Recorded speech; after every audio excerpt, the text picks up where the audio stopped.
آج اقوام متحدہ کے تحت ملیریا سے بچاؤ کا عالمی دن منایا جا رہا ہے۔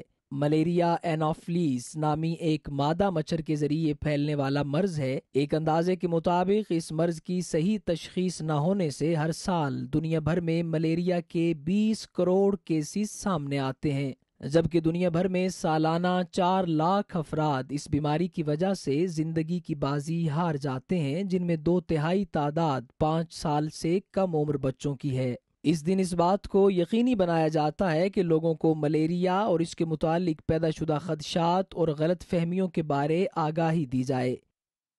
طبی ماہرین کے مطابق بخار، کپکپی، سر درد، متلی، کمر اور جوڑوں میں درد ملیریا کی بنیادی علامات ہیں۔ ملیریا کی بروقت تشخیص اور علاج نہ ہونے کی صورت میں یہ مرض جان لیوا ثابت ہو سکتا ہے۔ طبی ماہرین کا کہنا ہے کہ نمی والی جگہیں مچھروں کی افزائش کو دعوت دیتی ہیں، سو سب سے پہلے پانی کے برتن ڈھانپ کر رکھیں اور جہاں پانی جمع ہو اسے صاف کریں۔ صفائی ستھرائی کو یقینی بناتے ہوئے مچھروں کی افزائش کو روک کر ملیریا جیسی بیماری پر قابو پایا جا سکتا ہے۔